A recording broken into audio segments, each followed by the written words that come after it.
Hoy vamos a tener nuestra sección expositiva en Lucas 11 del 37 al 54. ¿Ya está? Vamos a buscar, está bastante largo el texto, me perdonan por eso, Mateo 23 del 23 al 27. Dice así: Hay de vosotros, escribas y fariseos hipócritas, porque diezmáis la menta, el eneldo y el comino, y dejáis lo más importante de la ley, la justicia, la misericordia y la fe. Esto era necesario hacer sin dejar de hacer aquello. Guías ciegos, que coláis el mosquito y tragáis el camello. Hay de vosotros, escribas y fariseos hipócritas, porque limpiáis lo de fuera del vaso y del plato, pero por dentro estáis llenos de robo y de injusticia. Fariseo ciego, limpia primero lo de dentro del vaso y del plato, para que también lo de afuera sea limpio. Hay de vosotros, escribas y fariseos hipócritas, porque sois semejante a sepulcros blanqueados, que por fuera a la verdad se muestran hermosos, mas por dentro están llenos de huesos de muertos y de toda inmundicia. Te damos gracias, Señor, en esta mañana por tu misericordia. Gracias porque sin lugar a dudas y sin temor podemos decir que no hay fariseos aquí. Todo lo que aquí estamos reconocemos o hemos reconocido en el pasado de que somos pecadores, de que estamos o estábamos en bancarrota espiritual, y que el único que podía hacer algo para salvarnos, el único que podía sacarnos de la desesperación y la condenación eras tú. Y te damos gracias porque lo hiciste. Te damos gracias porque desde antes de la fundación del mundo ideaste un plan para salvarnos. Te alabamos, te glorificamos, y nuestra alma no se cansa de alabarte por causa de estas cosas. Pero queremos que también tu palabra nos hable hoy. Nos hable hoy, porque si el Espíritu Santo puso esta palabra ahí, es porque podemos ser edificados con ella. Y de seguro entramos siempre en contacto y conocemos a alguien que todavía confía en las obras y en la religión muerta y en la religión externa para salvarse. Ayúdanos a hablarles con amor y que tú puedas rescatarles a ellos también como nos rescataste en su momento a nosotros. En nombre de Jesús oramos, te damos gracias. Amén. Gracias, Señor. Nuestro último encuentro, terminamos la respuesta que Jesús le dio a grupos de personas que estaban diciendo ciertas cosas por causa de un exorcismo que el Señor había hecho de alguien que le trajeron ciego. ¿Se acuerdan? El primer grupo fue de alabanza, a ese no había que responder. El segundo grupo respondió con calumnia y empezó a decir que el Señor estaba expulsando demonios por el espíritu de Belcebú. ¿Se acuerdan? Y el Señor respondió en el último mensaje, 2 semanas atrás.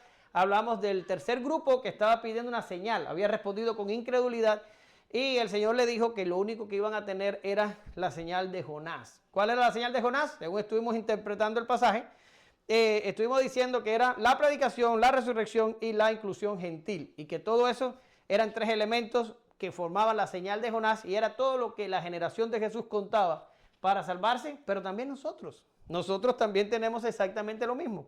Ahora, esto cierra el ciclo. ¿Qué pasa después de eso? Bueno, pues pasa de que uno de los fariseos que allí estaba invita a Jesús a comer, y el Señor va y dice que cuando entran a la casa y el Señor se sienta a la mesa, este hombre le llama la atención, él ni siquiera dijo palabra, y le llama la atención de que Jesús no se hubiera lavado las manos para sentarse a comer.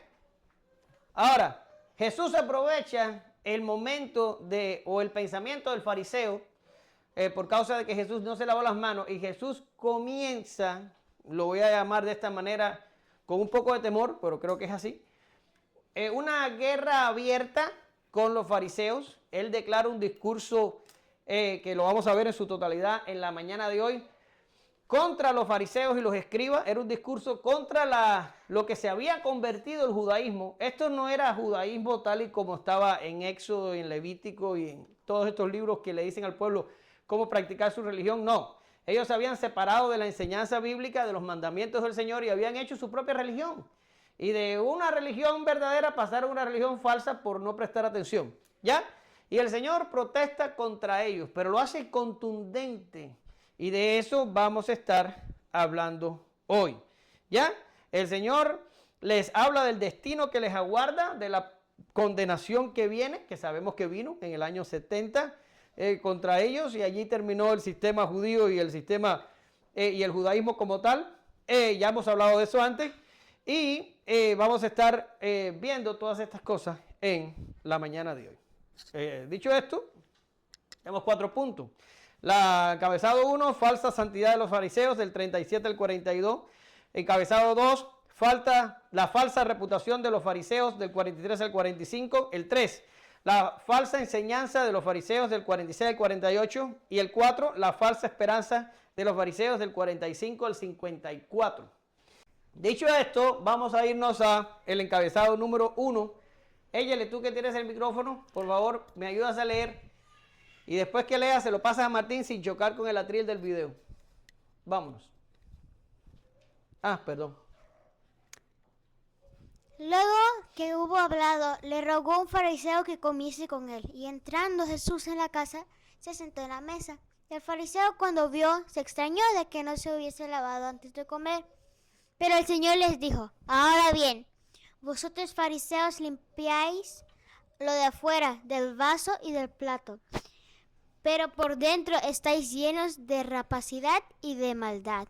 Necios, el que hizo lo de afuera, ¿no hizo también lo de adentro? Pero dad limosna de lo que tenéis, y entonces todo será limpio. Mas, ay de vosotros fariseos, que diezmáis la menta y la ruda y toda hortaliza, y pasáis por alto la justicia y el amor de Dios. Esto os era necesario hacer sin dejar aquello. Muy bien. Gracias, Eyeli. Pásale ahí, perfecto. Bien, vamos a entender el contexto de dónde encaja esto que está ocurriendo. Ya se los expliqué en la introducción. El Señor acaba el discurso de que hay 2 opciones para las personas: o están con Él o están contra Él. Y lo explicamos ya por 2 clases. Por tanto, la gente puede estar con Jesús y ser salvo, o estar con Satanás, ¿ya? Pero esto de estar con Satanás es un poco abstracto, porque Satanás no se les va a presentar a estas personas y les va a decir: hola, yo soy Satanás, como ustedes no sirven a Jesús, ustedes me sirven a mí. No pasa así. La gente que está engañada por Satanás, o la gente que rechaza a Jesús, no sabe que sirve a Satanás. Algunos de ellos ni siquiera creen que existe Satanás. ¿Y por qué razón? Porque la Biblia pone a Satanás como el padre de mentira, como el artífice del engaño. Dice que es un ángel de luz, que es el diablo que se disfraza como si fuera un ángel de luz. Y es que lo era antes. Por tanto, el diablo, cuando se presenta a la gente, no se presenta como el malo de la película o como el Satanás opuesto a Dios. No, se presenta de otras maneras. Y esto es lo que Jesús va a pasar a identificar. Esta gente, estos fariseos, estos escribas, estos artífices de la religión falsa, de la religión externa, de la religión por obras, ¿verdad? Estos eran agentes de Satanás y estaban proveyéndole al pueblo una religión falsa en la que ellos pudieran tener una falsa esperanza de una falsa salvación, para que tuvieran una segura condenación. ¿Ya está? Y Jesús va a identificarlos, los va a dejar al descubierto para que la gente sepa. No se te va a aparecer el diablo, vas a estar creyendo otra cosa diferente a lo que tienes que creer. Ese es el contexto. Ahora, Jesús se pronuncia contra los fariseos. Jesús se pronuncia y no lo hace por parábolas, not anymore. No lo hace por frases rebuscadas, no lo hace de una manera solapada. No, entra en un ataque abierto y frontal que rayaba la confrontación. Y esta es la característica predominante de la relación entre Jesús y los fariseos y escribas de ahora en adelante. Si usted se da cuenta, allí en la pizarra les puse unos cuantos textos. Y no se preocupe, porque los vamos a ir viendo a cada paso del camino. Apenas estamos en Lucas 11, y ya cuando vayamos avanzando, todos esos textos que están allí son los textos en Lucas donde Jesús entra en una confrontación abierta con los escribas y fariseos. Pero si se dan cuenta, son unos cuantos.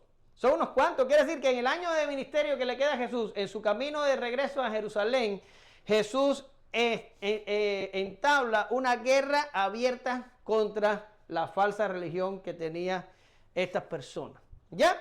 Ahora, ¿cómo empieza todo? Ya se los expliqué. Todo empieza porque Jesús se sienta a la mesa y no se lava las manos y al fariseo le llama la atención. Ahora, yo sé que ustedes se acuerdan que ya vimos una vez que Jesús llegó a casa de un fariseo, ya, y lo invitaron también a comer, y en eso se vino una mujer y empezó a enjugar los pies de Jesús y todo aquello, ¿se acuerdan? Y el fariseo pensó, si este fuera profeta, supiera que la mujer que le está haciendo esto tiene una mala reputación, es una mala mujer.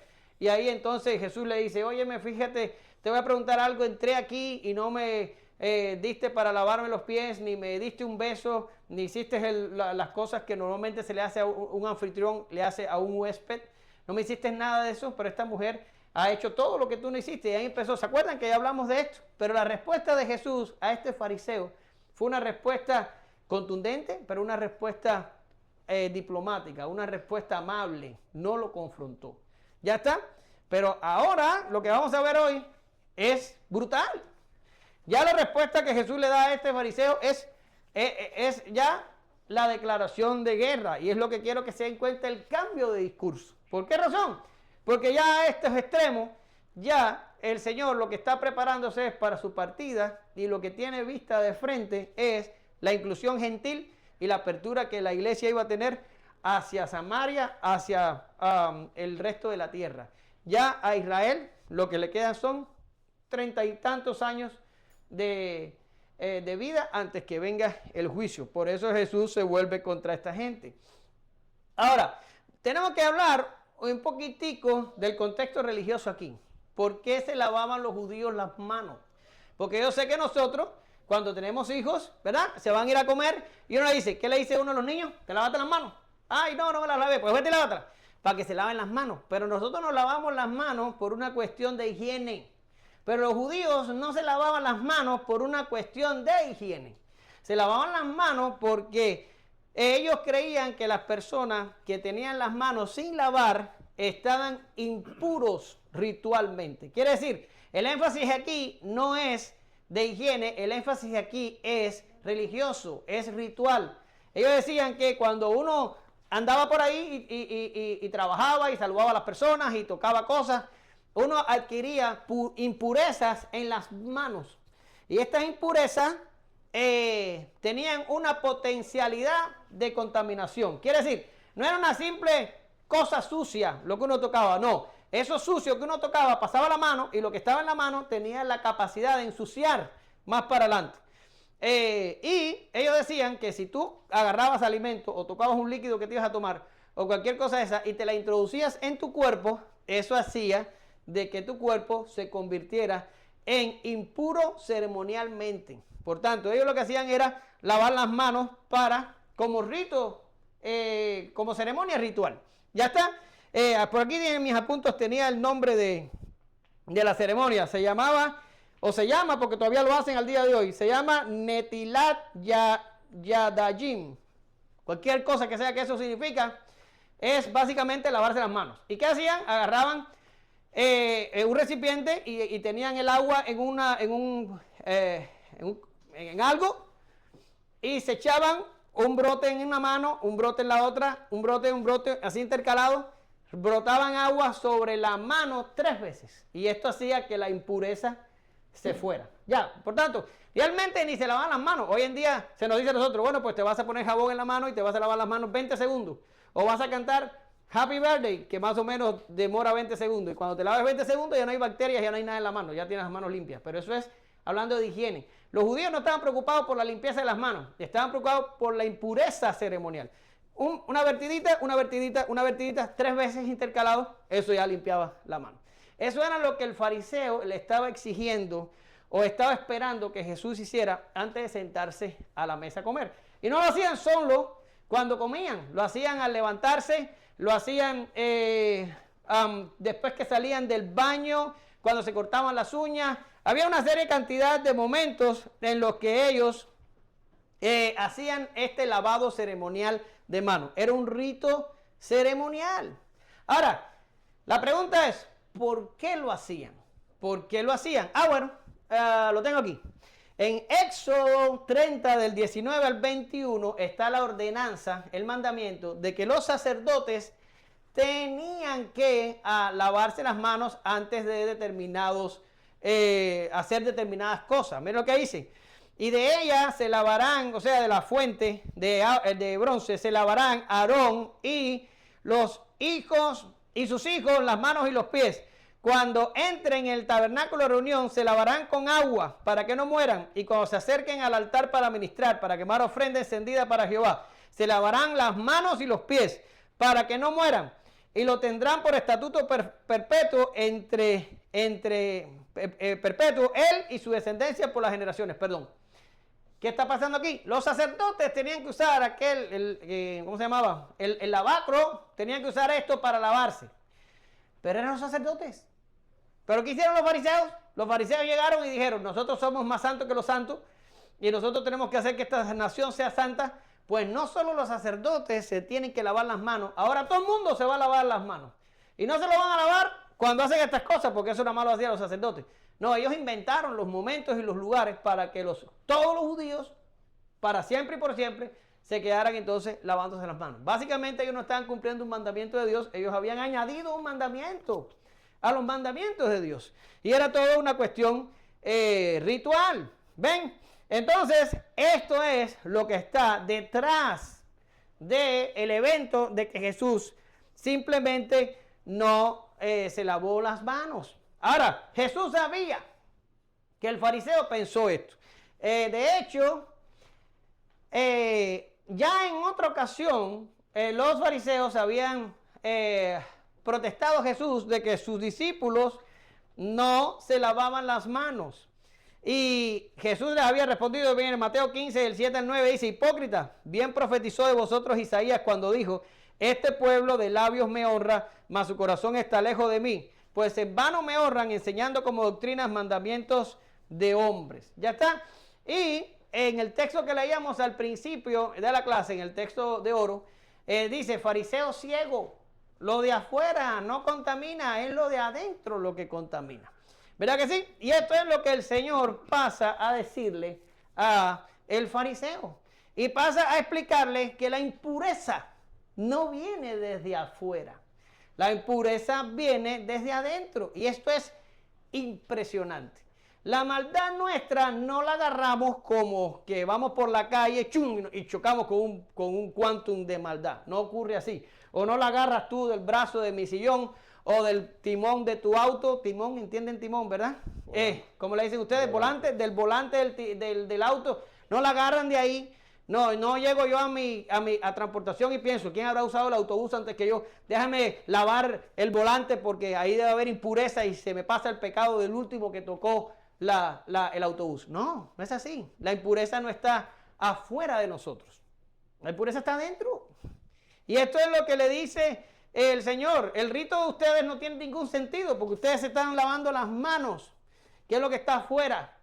Pero lo que tenían que preocuparse por lavar y lo que se tienen que preocupar por restringir es lo que está adentro de ustedes, que es de donde vienen todos los males.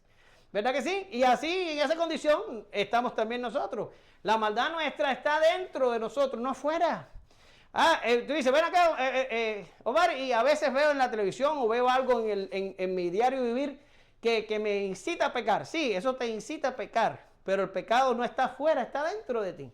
Y es tu concupiscencia la que hace que ciertas cosas que ves o que experimentas o que haces te lleven a cometer pecado. De ahí que echarse agua en las manos no le resolvía a los fariseos ningún asunto, como tampoco nos lo resolvería a nosotros preocuparnos demasiado por lo externo. Eso no va a hacer absolutamente nada. Ahora, el peligro de este rito es que da la falsa expectativa de que usted puede hacer algo para lavarse. ¿Sí? Y esto es todo el problema detrás de los fariseos. Ellos inventaron una religión falsa que ellos pudieran cumplir cierto estándar humano donde ellos se podían sentir que lo habían logrado, que lo habían hecho, que habían logrado alcanzar el nivel. ¿Se acuerdan de la oración aquella que hizo aquel que entró a orar y que no estaba orando con Dios, estaba orando consigo mismo? Y empezó, pues te doy gracias porque yo oro no sé cuántas veces al día y porque diezmo y porque no sé qué y porque... Y empezó a decir, ¿por qué? Porque tiene una checklist que empieza a decir, ¿cuántas veces vas a orar? 3 veces al día, lo marco. ¿Cuántas veces vas a congregarte? No sé cuántas veces al día, lo marco. ¿Cuántas veces vas a lavar las manos? No sé cuántas veces al día, lo marco. Ya lo hice, estoy bien. ¿Se da cuenta? Y pone su confianza en una serie de ritos y cosas humanas que en realidad están vacíos completos. ¿Lo ves? Si el Señor no nos limpia, nosotros estamos sucios. Si el Señor no nos salva, nosotros estamos condenados. Si el Señor no nos llama al arrepentimiento, nosotros jamás nos arrepentiríamos. Si el Señor no nos pone la fe, nosotros seríamos incapaces de creer. Si el Señor no regenera nuestra alma, nosotros por nosotros mismos no pudiéramos nacer de nuevo. Todo lo que en religión verdadera se trata proviene de Dios. Y es por gracia. No te lo puedes ganar. Ahora, el Señor le está explicando, fariseo, lo de adentro, el problema que tienes adentro, el pecado que tienes adentro, la podredumbre que tienes adentro, es tu problema, no es lo que está afuera. Y le dice algo interesante. Y le dice, dad limosna y seréis limpios. Y tú dices, espérame, ¿está diciendo de que si doy dinero ya resolví el problema? ¿Se puede comprar la salvación? Tenía razón el Tesle, ¿verdad? Tesle, como se llamara el endemoniado de los tiempos de Lutero, que vendía indulgencias. ¿Tiene razón? ¿Verdad? No, no es eso lo que Jesús quiere decir. Jesús está poniendo un ejemplo de una manera en la que tú puedes hacer algo para contrarrestar la maldad que hay dentro de ti, pero no es de afuera hacia adentro, sino es de adentro hacia afuera. Y Jesús le dice, da limosna y seréis limpios. ¿Qué está pasando aquí? Bueno, si usted ve el texto que tengo aquí en Lucas, ¿es Lucas? Sí, ese. Lucas 16 del 13 al 14 dice, Jesús dice, ningún siervo puede servir a 2 señores, porque o aborrecerá a uno o amará al otro, o estimará al uno y menospreciará al otro. Ahora viene lo bueno, no podéis servir a Dios y a las riquezas. Y entonces dice, y oían también todas estas cosas los fariseos, ¿qué dice? Que eran avaros y se burlaban de él. Ahora, la propia Biblia te está diciendo que uno de los pecados de los fariseos era ¿cuál? La avaricia. Ya está. Pero la avaricia es un pecado que está en todos nosotros, no solo en los fariseos. Ahora, el Señor está hablándole aquí a los fariseos. Y el Señor le dice, uno de los problemas de ustedes es que ustedes son avaros. Les gusta el dinero. Quieren tener dinero para ustedes. Pero cuando ustedes hagan dinero hacia ustedes lo único que están haciendo es reforzando la avaricia. Porque la avaricia es, quiero. Y cuando te dan, ¿qué dices? ¿Estoy ya bien? No. Quiero más. Y quiero más. Y el Señor dice, si alas de afuera hacia adentro, te vas a volver más avaro. Lo que tienes que hacer es agarrar lo que tienes y despojarte de él. Por eso fue que al rico le mandó a dar todo lo que tenía a los pobres. Y le dice, hey, ¿es de afuera? ¿Es de adentro? Hacia afuera. Agarra el dinero y dalo en limosna. Y tu avaricia disminuirá. Por eso es que el Señor le está diciendo, da a los pobres. ¿Por qué razón? Porque dando para una causa que no era de ellos, ¿entiendes? No era un plan de ellos, podían luchar con la avaricia que tenían en su interior. Y así funciona con todo lo demás. El Señor solamente puso este ejemplo porque quiso. Ahora, miren aquí lo que dice Zaqueo, que en mi opinión, después de Pablo, Zaqueo es el tipo más convertido del Nuevo Testamento. Porque Zaqueo era un tipo ladrón, Zaqueo era un tipo avaro, Zaqueo es un tipo que nada más quería enriquecerse, que había hecho mucha trampa recolectando impuestos allá en su tiempo, pero se encontró con Jesús. De hecho, Jesús fue criticado por ir a casa de Zaqueo, ¿ya? Pero cuando Jesús va a casa de Zaqueo, viene este Zaqueo y le dice, entonces Zaqueo, puesto en pie, dijo al Señor, he aquí, Señor, la mitad de mis bienes doy a los pobres, y si en algo he defraudado a alguno, se lo devuelvo cuadriplicado. Y mira lo que dice el Señor. Hoy ha venido la salvación a esta casa por cuanto él también es hijo de Abraham. No hizo la oración de confesión del pecador. No, el Señor no el Lucas no explica cómo fue que este hombre llegó a convertirse ni nada, pero cómo Jesús vio que este hombre se había convertido en un creyente porque se despojó del objeto que amaba. ¿Lo entiendes? Este hombre, ¿qué quería? Dinero, dinero, dinero, robar, robar, robar. Para mí, para mí, para mí. Se convierte y ¿qué hace? No, pues para allá ahora. Lo que robé, este traje me tiene hoy loco. Lo que robé, lo doy cuadriplicado. Y la mitad de mis bienes se la doy ¿a quién? A los pobres. Y lo hablábamos el otro día, cuando vimos el viernes el estudio. Tenemos que aprender que el creyente no es hacia mí, a mí, dame, dame, dame, quiero, quiero, quiero. El creyente es hacia los hermanos. Dime cómo puedo ayudarte, dime cómo puedo asistirte, dime cómo puedo preocuparme por ti. El creyente tiene que salir de esa visión individualista y pensar en los demás. No podemos pasarnos la vida pensando en nosotros. Eso nada más lo hacen los inconversos. ¿Sí? Y por eso el Señor aquí le dice a los fariseos, son unos avaros, pues empieza a dar limosna para que tú veas cómo la avaricia disminuye. Despójate de lo que amas para que tú veas cómo la avaricia disminuye. Es por eso que lo está diciendo aquí. Ahora, hacer esto sin dejar de hacer aquello. Y usted va a decir, oh Dios mío, ahora habló de dinero y ahora sigue hablando de diezmo. Bien, ni yo ni el Señor quieren hablar de diezmo aquí.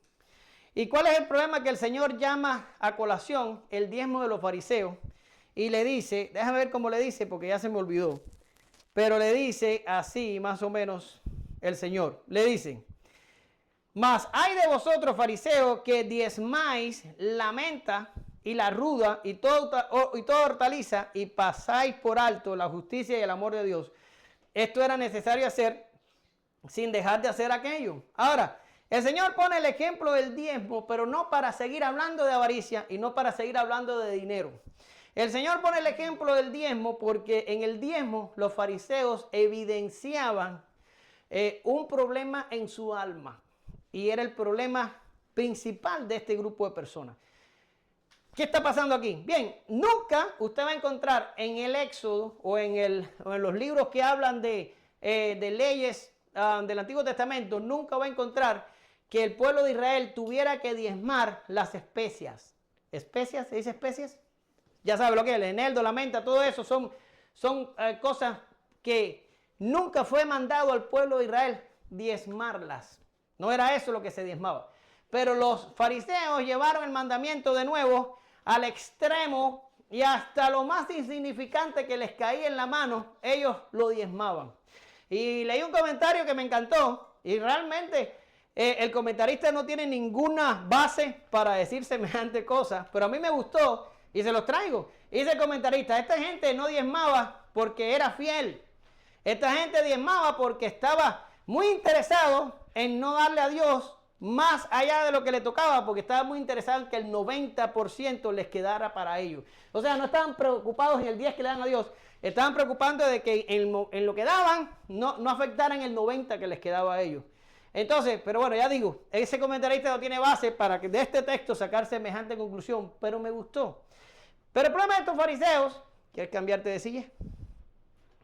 El problema de los fariseos no era con el diezmo. El problema de los fariseos es que ellos agarraron la ley, escuchen, ellos agarraron la ley y dijeron, ¿qué es lo fácil de guardar? Bueno, pues el diezmo es bastante fácil, si a ti te entra el 100% de algo, móchale el 10, dale el 10 a los sacerdotes y quédate con el 90%. ¿Quién no hace eso? Cualquiera puede hacer eso. Es bastante sencillo. Y vamos a hacer esto, y vamos a lavarnos las manos. ¿Qué difícil es lavarnos las manos? Cogemos el container de agua y vertimos, nos lavamos las manos. ¿Qué difícil tiene que ser eso? Vamos a vestirnos ridículamente y vamos a ponernos unas filacterias, que ya eso Martín nos los enseñó tiempo atrás que eran, y vamos a ponernos unas cosas raras y vamos a parecer más santos que los demás. ¿Y qué es fácil? Bueno, pues gritar en las plazas y en las esquinas nuestras oraciones para que los demás lo oigan, todo eso es bastante fácil. ¿Se dan cuenta? Empezaron a hacerse una religión llena de ritos que eran fáciles de cumplir. ¿Sí? Yo te voy a preguntar, ¿qué es lo difícil? ¿Tú sabes qué es lo difícil? Luchar con el pecado de tu corazón y sentir que a veces defraudas a Dios y no quieres hacerlo, pero lo haces. Y yo no quiero hacerlo, pero lo hago. Esa es la parte difícil de la religión. Decir, tengo que ser santo y no puedo pecar. Y entonces peco y me deprimo y me fastidio y porque me arrepiento. Y Dios me restaura y en esa lucha con el pecado es en la que debemos vivir. Pero es difícil. Es difícil reconocer que me equivoqué. Es difícil reconocer que tengo algo en mi interior que me lleva a hacer lo que yo no quiero hacer y que deshonro a Dios. Y es difícil luchar contra eso. Y eso era lo que los fariseos no querían tocar. Ese era el closet cerrado, la puerta cerrada, la verdad de la que no se hablaba. Ellos cumplían lo que podían cumplir, lo fácil, lo mínimo. Ay, ¿qué es lo que tengo que hacer para estar bien con mi conciencia? Venir a la iglesia los domingos, ya, y con eso ya. No. Tenemos que luchar con nuestra corrupción, con nuestra desobediencia, con nuestra falta de reverencia a Dios cuando no estamos reunidos como iglesia. ¿Honramos a Dios cuando no estamos reunidos como iglesia? No, muchas veces no. Pero tenemos que luchar contra eso. Y ahí es donde la religión se pone dura. Y ahí es donde la vida cristiana se pone difícil. Cuando tenemos que decir, tengo que ser cristiano aquí y allá y acullá. Y me tengo que despojar de mi depravación y tengo que luchar contra mí, no contra mi prójimo, por mi pecado y por mi falsedad y por la podredumbre que hay en mi corazón. Hermano, la corrupción no la quita el nuevo nacimiento. No la quita. Usted tiene la misma lucha que tiene el inconverso. El inconverso no tiene lucha, porque al no tener nuevo nacimiento peca. Y el pobre va de mal en peor. Pero el mismo pecado y por las mismas razones que peca el inconverso, usted lo hace igual. Y yo también lo hago igual. Pero tenemos que pelear contra eso. Habrá su partido. Es una guerra. Owen, el puritano, tiene un libro que se llama La mortificación del pecado, que ya se los he dicho antes. Deberían leer ese libro. Porque el cristianismo es pelear contra nosotros mismos. Y eso es lo difícil. El Señor le dice, diezmar hasta la última tontería que te cae, no te salva. Lavarte las manos antes de comer, no te salva. Hacer ritos sin sentido y pensando de que tú pudieras hacer algo para ganar el favor de Dios, no te salva. ¿Qué te salva? Juan 3:3. Respondió Jesús y le dijo, de cierto te digo que el que no naciere de nuevo no puede ver el reino de Dios. ¿Sí? Esto es espiritual. Esto es espiritual. Hay un salmo que dice que si Jehová no edifica la casa, en vano trabajan los constructores. Y si Jehová no cuida la ciudad, en vano vela el que hace guardia. ¿Sí? Y aquí no está hablando ni de constructores ni de veladores. Está hablando de que si Dios no edifica en nosotros la salvación, estamos perdidos. Por tanto, ¿cómo vamos a nosotros comprar el favor de Dios? No podemos. Y los fariseos pensaban que haciendo tontería y media para adelante y diezmando especias, podían comprar el favor de Dios. Señor, diezmé, lo logré. Mira qué bueno soy. Hasta la mente la diezmé. Y el Señor lo mira y le dice, estás por fuera del vaso, hijo. Ni siquiera has entrado a las profundidades de pecado que tienes en tu corazón. ¿Sí? Y pasamos a la falsa reputación de los fariseos. ¿Alguien que me ayude a leer? Sorry. Te juraría que yo pensaba que ahí estaba. Hay de vosotros, fariseos, que amáis las primeras sillas de las sinagogas y las salutaciones en las plazas. Hay de vosotros, escribas y fariseos hipócritas, que sois como sepulcros que no se ven, y los hombres que andan encima no lo saben. Respondiendo uno de los intérpretes de la ley le dijo, Maestro, cuando dices esto, ¿también nos afrentas a nosotros? Muy bien.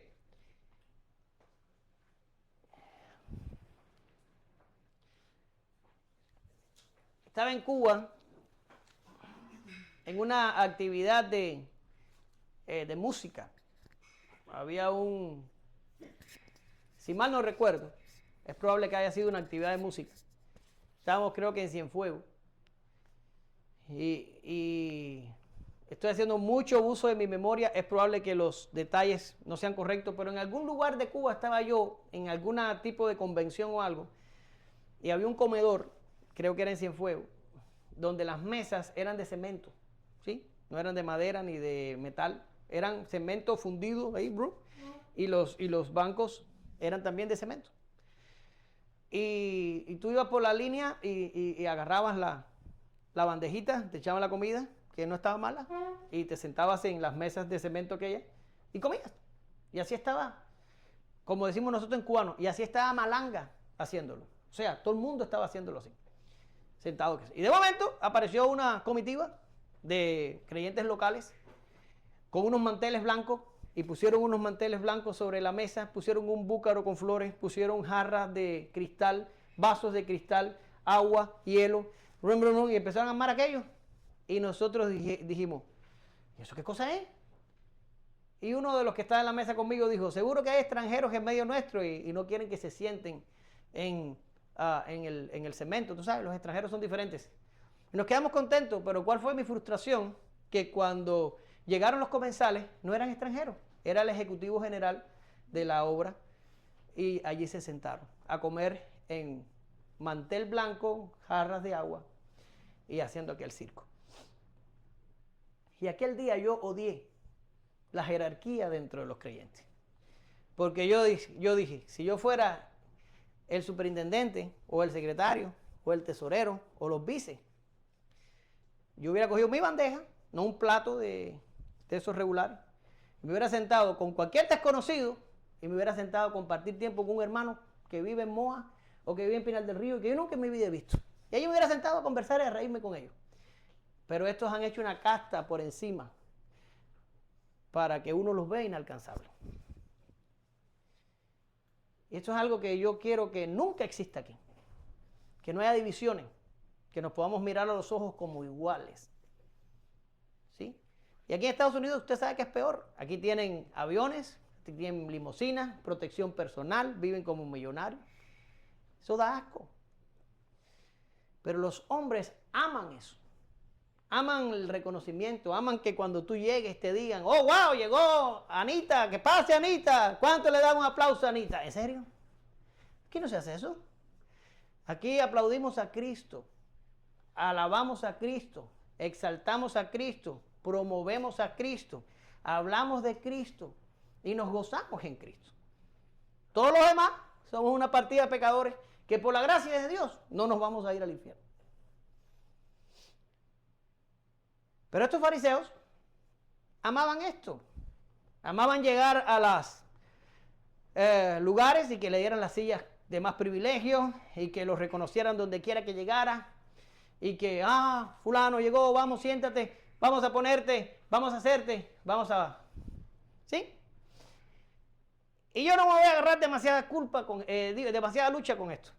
Solo te voy a decir, el deseo de ser algo superior a otro, el deseo de ser reconocido, el deseo de agarrar un poco de gloria aunque te la tengas que robar, es un deseo pagano. Y probablemente es la señal de un corazón no regenerado. Porque yo no concibo que una persona que quiera reconocimientos y gloria tenga al Espíritu Santo por morada. No puede. Mira. Pero cuando venga el Espíritu de verdad, es este, ¿no? Sí. Él os guiará a toda la verdad, porque no hablará por su propia cuenta, sino que hablará todo lo que oyere, y os hará saber las cosas que habrán de venir. Ahora mire lo que dice Cristo acerca del Espíritu Santo. El Espíritu Santo, que es Dios también, dice, Él me glorificará, porque tomará de lo mío y os lo hará saber. Porque todo lo que tiene el Padre es mío, por eso dije que tomará de lo mío y os hará saber. El Espíritu Santo en el plan de redención tiene el más humilde de los asientos. Porque Él no habla lo que quiere hablar, ni se glorifica a sí mismo. Él habla lo que Cristo habla, toma las palabras de Cristo y las habla, y glorifica a Cristo. ¿Sí? Pero ahora miren a Cristo hablando. Míralo aquí. El que quiera hacer la voluntad de Dios, conocerá si la doctrina es de Dios o si yo hablo por mi propia cuenta. Ahora oiga, el que habla por su propia cuenta, su propia gloria busca. Pero el que busca la gloria del que le envió, este es verdadero y no hay en él injusticia. ¿Qué está diciendo Cristo aquí? Yo no hablo lo que yo quiero hablar. Yo hablo lo que oí de mi Padre. Y yo no busco mi propia gloria. Yo quiero glorificar al Padre. Por eso vemos en Filipenses capítulo 2, cuando ya Cristo es declarado Señor y toda la obra está hecha. ¿Cómo termina ese capítulo? Para gloria de Dios Padre. Y usted ve en la Trinidad esta intención de que el Espíritu Santo glorifica a Cristo y de que Cristo glorifica al Padre. Y voy a poner el paréntesis importante. Esto estamos hablando en la obra de salvación, en el plan de redención, en el arreglo eterno que se hizo para poder salvarle un pueblo a Cristo o al Hijo, perdón. Era así, el Espíritu Santo glorificaría al Hijo y el Hijo al Padre, en el arreglo de redención. Ya está. Pero si esta es la intención de Dios dentro de la Trinidad, ¿quién de nosotros pudiera tratar de robar gloria para sí mismo? ¿Ustedes entienden lo que te estoy diciendo?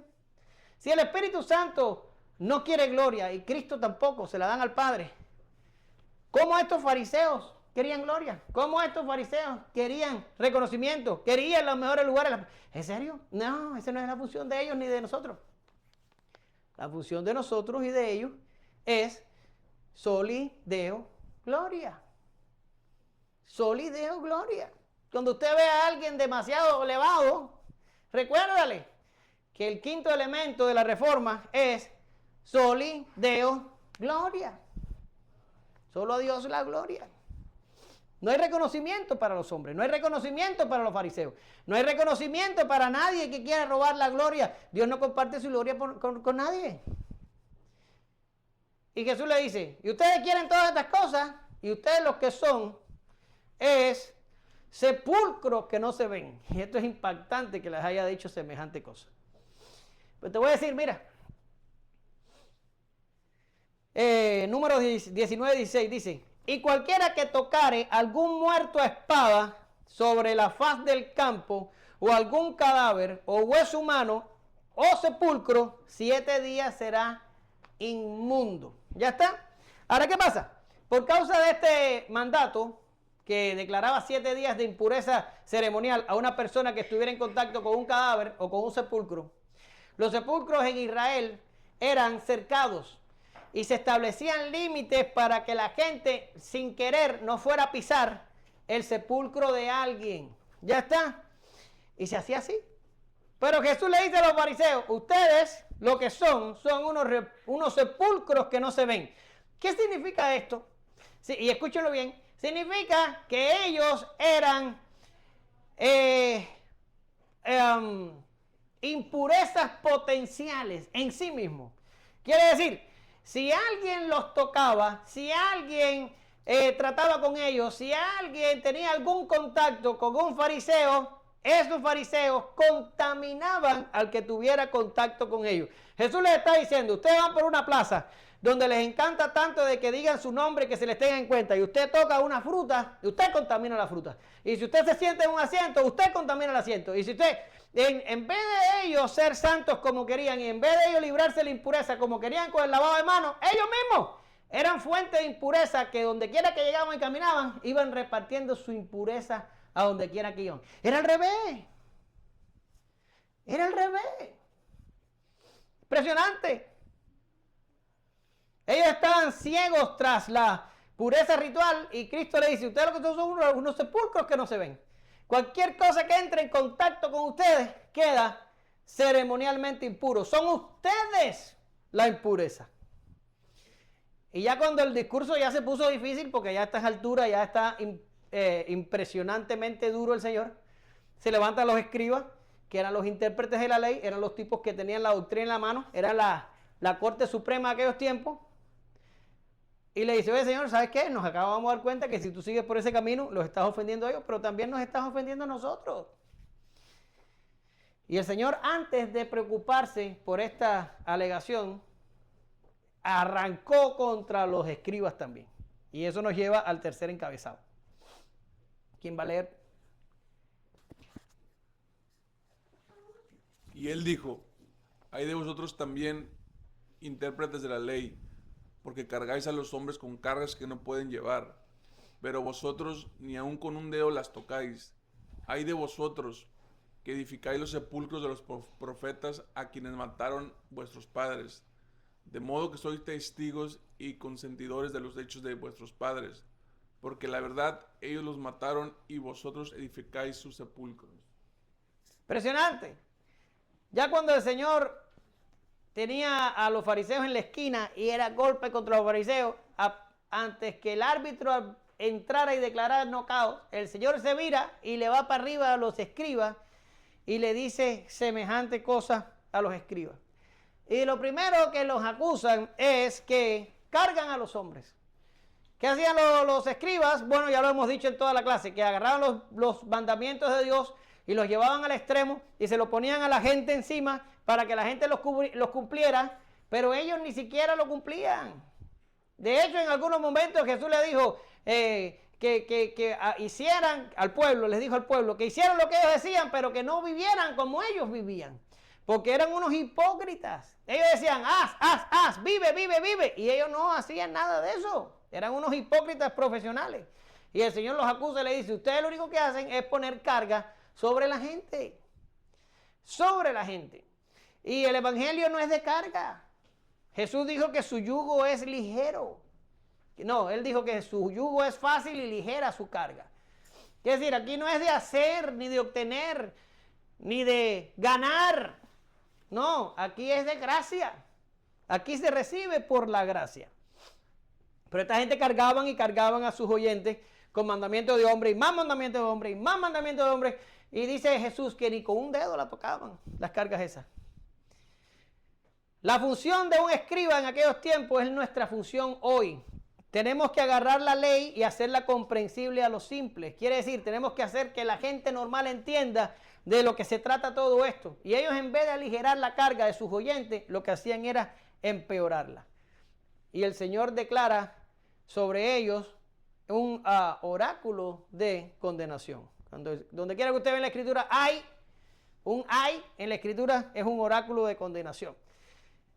Y les dice, vosotros edificáis los sepulcros de los profetas que mataron vuestros padres. Y los acusa de esto. Y esto es muy interesante. Porque tú dices, bueno, pues qué malo tiene. En los tiempos de la Reforma, Calvino participó de un juicio donde se condenó a muerte a Miguel Servet, que fue el descubridor de la circulación sanguínea. Pero este hombre, a pesar de que era eminente en otra pila de materia, era un mal teólogo y el tipo era arriano y no creía en la Trinidad. Y lo agarraron, lo estaban persiguiendo los católicos, pero lo agarraron los reformados en Ginebra y allí lo juzgaron. Calvino fue parte del tribunal y allí lo mataron. No sé si lo quemaron o si lo decapitaron, pero allí murió Miguel Servet y Calvino fue parte de eso. Ahora, si a mí me preguntan, ¿estuvo mal lo que hizo Calvino? Yo digo, no, para nada, porque esa era la época. En aquel tiempo los herejes se les mataba y ya, se acabó. Ahora nuestros tiempos cambiaron y ahora los herejes no se matan. Ahora los herejes se respeta o se tolera o se, ¿cómo es que se dice? Hay que ser inclusivo, ¿tú sabes? Y por eso estamos como estamos. Pero yo no voy a tomar la osadía de decir, deberíamos estar por ahí quemando herejes. No es ese mi punto. Somos lo que somos, nuestros tiempos son nuestros tiempos y aquellos tiempos fueron los de aquellos tiempos. Pero hay gente que entendió que a lo mejor era necesidad de pedir perdón. Y allá en Ginebra posiblemente o en algún lugar de Europa, no recuerdo, hay un monumento a Calvino donde los descendientes o los que han seguido las ideas de Calvino hasta nuestro tiempo piden perdón por haber matado a Miguel Servet. ¿Sí? Es como una rectificación de errores. Ven que lo que Calvino hizo fue un error y piden perdón. Es algo así loco como aquí en Estados Unidos que hay una pila de gente que está diciendo que hay que pedir perdón por la esclavitud y que hay que hacer una reparación histórica de lo que pasó con la esclavitud, como si eso fuera posible hacerlo. Ya está. Pero si usted ve, esa es la misma intención de los fariseos aquí. Querían hacerle sepulcros y monumentos a los profetas que sus padres habían matado en el pasado. Pero Jesús los critica por eso. Impresionante. Y yo me rompía la cabeza y leía y le pedía a Dios que me ayudara a entender aquello para que diga, ¿qué de malo tiene que hagan un sepulcro a un profeta muerto? Hasta que lo descubrí. ¿Y usted sabe cuál es el problema? Digo yo, este soy yo interpretando la escritura. ¿Usted sabe cuál es el problema? ¿Dónde está el mal aquí? Que los fariseos amaban a los profetas muertos. ¿Lo entendiste? Los amaban muertos. No lo quieren aquí predicando, diciendo la verdad en la cara, aunque duela. No, los quieren muertos. Porque un muerto, ¿qué pasa? Un muerto no habla, un muerto no denuncia, un muerto no te dice la verdad en la cara. Y entonces ellos podían edificarle un monumento que dijera, aquí cayó el profeta Zacarías, pero ya Zacarías no molesta, porque ya Zacarías no habla, porque ya Zacarías está muerto. Le hacemos un monumento y nosotros podemos decir que somos descendientes de esos profetas. Nosotros vamos a cambiar la religión como a nosotros nos convenga y vamos a hacer lo que nos dé la gana, porque no hay un profeta que nos diga la verdad en la cara. ¿Lo ven? Y por eso Jesús le dice, ustedes aman edificarle monumentos a los profetas. Ustedes no quieren un profeta. ¿Y tú sabes por qué sé que no lo quiere? O sea, hablando Jesús, porque a mí me van a crucificar en más o menos un año, me van a crucificar. Ustedes no quieren a alguien que les diga la verdad. Ustedes lo que quieren es un profeta muerto para hacerle un monumento. Hipócritas. Hechos 7 del 51 al 53. Duros de cerviz e incircuncisos de corazón y de oído, vosotros resistid siempre al Espíritu Santo como vuestros padres, así también vosotros. ¿A cuál de los profetas no persiguieron vuestros padres y mataron a los que os anunciaron de antemano la venida del justo? ¿De quién vosotros ahora habéis sido entregadores y matadores? Vosotros que recibiste la ley por disposición de ángeles y no la guardaste. ¿Sí? Y nos vamos al final porque ya no sé ni cuánto tiempo llevo aquí. La falsa esperanza de los fariseos. ¿Quién me ayuda a leer? Está largo. ¿Quién me ayuda? Arriba, Katie. Por eso la sabiduría de Dios también dijo, les enviaré profetas y apóstoles, y de ellos a unos matarán y a otros perseguirán, para que se demande de esta generación la sangre de todos los profetas que se ha derramado desde la fundación del mundo, desde la sangre de Abel hasta la sangre de Zacarías, que murió entre el altar y el templo. Sí, os digo que será demandada de esta generación. Ay de vosotros, intérpretes de la ley, porque habéis quitado la llave de la ciencia. Vosotros mismos no entrasteis, y a los que entraban se lo impedisteis. Diciéndole él estas cosas, los escribas y los fariseos comenzaron a estrecharle en gran manera y a provocarle a que hablase de muchas cosas, acechándole y procurando cazar alguna palabra de su boca para acusarle. Muy bien, gracias. Para que se demande la sangre de todo profeta que haya muerto, desde Abel hasta Zacarías. Ya, esta gente el Señor ya no buscaba su salvación. El Señor ya no buscaba la reconciliación. El Señor ya no buscaba la restauración. El Señor emite sobre ellos un oráculo de juicio. Era todo lo que iban a recibir. Y les habla frontal y les dice que el juicio vendría sobre ellos y que tendrían que rendir cuenta de cada profeta que había muerto, desde Abel hasta Zacarías. En un momento voy a hablarles de Zacarías. Miren lo que dice Lucas del 20 al 14, 16. Y no lo voy a explicar mucho porque, si se dan cuenta, está en Lucas y algún día vamos a hablar de eso. Y dice, mas los labradores al verle discutían entre sí diciendo, este es el heredero, venid, matémosle, para que la heredad sea nuestra. Y le echaron fuera de la viña y le mataron. ¿Qué pues le hará el señor de la viña? ¿Ve? La señal de Jonás, inclusión gentil. Vendrá y destruirá a estos labradores y dará su viña a otros. Ahora, ¿qué está pasando aquí? El Señor básicamente está diciendo que la generación de su tiempo se le iba a demandar la sangre de Abel hasta Zacarías. Y tú dices, ¿en serio? Pero si ellos no lo mataron. Ellos no tuvieron nada que ver con eso, fueron sus padres. Sin embargo, el Señor dice que les va a demandar la sangre desde el primer profeta que murió hasta el último que murió. Por eso está Zacarías ahí. No es que Zacarías haya sido el último. De hecho, el último que había muerto, ¿quién fue? Usted lo sabe y yo lo sé. ¿Quién fue? El último profeta en morir hasta la altura que estamos hablando, ¿quién fue? Juan el Bautista. Juan el Bautista. ¿Sí? Que lo mató Herodes. Ahora, sí, Esteban moriría más para adelante y también morirían los apóstoles y todos los demás que han muerto. Pero hasta el momento, Juan el Bautista. Pero aquí dice el texto de Abel a Zacarías.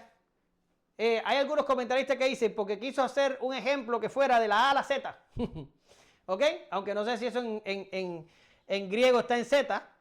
Pero hay algunos comentaristas que dicen que es por eso. Hay otros que dicen que es Zacarías porque Zacarías fue un profeta que murió. Y cuando murió, al momento que moría, dijo, Jehová lo vea y lo demande. Eso está en 2 de Crónicas 24 del 20 al 22. Está ahí. Lucas 20 no les traje la cita. Sorry about that. Pero lo de Zacarías está en 2 de Crónicas 24 del 20 al 22. Los que están anotando. Ahora, Zacarías al morir dijo, Jehová lo vea y lo demande. Quiere decir, Jehová vea lo que me están haciendo y me haga venganza. Y al ser el último profeta registrado diciendo algo así, a lo mejor Lucas o Jesús tomaron la idea y lo mencionan aquí, aunque realmente no había sido el último. Ahora, ¿pero qué está diciendo Jesús? A esta generación se le va a demandar la sangre de todos los profetas que han muerto. ¿Por qué? ¿Por qué la responsabilidad caía exactamente sobre ellos y no sobre todos los que habían matado profetas? Yo te voy a decir por qué. Porque esta gente mataron o iban a matar a Jesús mismo. Y Jesús era, en lo que acabamos de leer de Lucas, el heredero. Era el último que venía a decir, ¿sabes qué? Este es el camino del arrepentimiento, este es el camino de la salvación. ¿Y qué dijeron? Oh, wow, este es el heredero. Vamos a matarlo y vamos a quedarnos con la viña. Es decir, que el Señor mandó profetas y mandó profetas y mandó profetas. Y a todos los mataron y a todos los mataron. ¿Y qué dice el Señor? Bueno, ok, ahora les voy a mandar a mi hijo. Les voy a mandar a mi hijo. A mi hijo le van a hacer caso. Y cuando le mandaron al hijo, ¿qué hicieron con el hijo? Lo crucificaron. Crucificaron al que valía por todos los profetas. Y le dice, ¿saben qué? Esta generación va a pagar por la sangre de cada profeta. Y la otra acusación que les da el Señor es que estos escribas habían quitado la llave de la ciencia y del conocimiento. ¿Y a qué se está refiriendo? Se está refiriendo a que ellos habían torcido tanto las escrituras del Antiguo Testamento que ellos mismos no se estaban salvando por hacer esto. Pero ellos impedían que las personas que se acercaban a ellos se salvaran, porque estaba tan torcida la religión que nadie en buena conciencia, practicando lo que decían los fariseos, podía salvarse. Y me acuerdo que hace un rato había oído a Sujel Michelén hablar y dice que él está preocupado porque en las iglesias actuales de hoy a las personas se les mete una vacuna en contra del evangelio. ¿Por qué razón?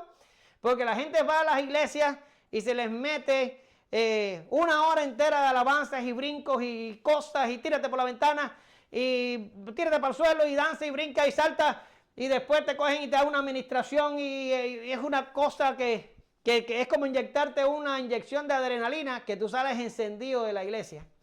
¿Es verdad? Y entonces te invitan a una iglesia de verdadera y te pasas una hora escuchando al predicador. ¿Y qué pasa, hija? Pasa lo que te pasó a ti. Ay, en esta iglesia no creen en el Espíritu Santo, porque creen que el Espíritu Santo es el que forma todo el relajo y toda la discoteca andante esa y toda la falta de respeto que forman en los cultos. ¿Sí? Pero dice Sujel, lo que están haciendo es vacunando a la gente, porque cuando llegan a una iglesia sana, cuando llegan a una iglesia donde la alabanza es en himno y donde no te da para mover la cintura y donde no viene ningún profeta a decirte mentiras, y donde no te dan la inyección de adrenalina, ya y se sienten ahí y se duermen y no regresan el próximo domingo porque están acostumbrados a la inyección. ¿Sí? Esta gente son como las pilas recargables. Van el domingo a la iglesia, lo recargan y salen y se van descargando con el resto de la semana y se recargan y siguen, pero siguen su vida de pecado y de inmundicia, así como los fariseos. ¿Sí? Y eso es lo que hacen hoy en día. Hacer que la religión sea emocional. Te tienes que emocionar, tienes que sentir como que te desmayas para que funcione la cosa. Lo sientas aquí, oh, aquí no hay Espíritu Santo. No, aquí hay Espíritu Santo. Lo que tú tienes allá es un relajo lo que tienes ambos. ¿Sí? Y esto es lo que le dice el Señor a esta gente. Le dicen, ustedes se pararon en la puerta y se tragaron la llave. Oye, no entran ustedes, pero no dejan que ninguno que viene detrás de ustedes entre. Porque han torcido tanto esto que no se salva nadie de los que se acerque a ustedes. ¿Sí? Mateo 15 del 12 al 14 dice, entonces acercándole a sus discípulos le dijeron, ¿sabes que los fariseos se ofendieron cuando oyeron esta palabra? Pero él les dijo, escuchen, para que usted vea la palabra, toda planta que no plantó mi Padre Celestial será desarraigada. Dejadlos, son ciegos, guías de ciego. Y si el ciego guiare al ciego, ambos caerán en el hoyo. ¿Sí? Lo último que me queda por decirles antes de concluir es que después de este discurso, evidentemente, los fariseos y los escribas descubrieron que a Jesús había que matarlo. Que de Jesús se tenían que deshacer, que no lo soportaban ni un día más. Y dice el texto que estaban tratando de hacerlo hablar para ver si decía una palabra en falso para agarrarlo y poderlo condenar. ¿Verdad? Quiere decir que de aquí se abre la brecha entre ellos y nunca más se cierra, y esa brecha conduciría a la cruz. Concluyo. Y lo primero que voy a decir en mis conclusiones lo tomé textualmente del comentario expositivo práctico del Nuevo Testamento, así que estoy citando básicamente. Y dice, Jesús saca a los fariseos y a los eruditos de la ley fuera de la guarida de su supuesta santidad y los expone a la luz del día. Él los condena por permitir que sus prácticas religiosas y sus interpretaciones se interpongan en su obediencia a Dios. Los acusa de exaltar trivialidades religiosas sin importancia que ocultan su depravación interior. Afirma que su meticulosidad impide a otros obedecer a Dios. Y ahora esto es mío. El Evangelio no se trata de algo que debemos hacer o ganar. Los que creen que por medio de las obras humanas pueden obtener la salvación, rechazan la gracia y se exponen a la condenación. La salvación consiste, al menos desde nuestra experiencia, en el reconocimiento de nuestra bancarrota espiritual y en una confianza absoluta en la gracia para obtener de Dios lo que nosotros no podemos lograr por sí mismos.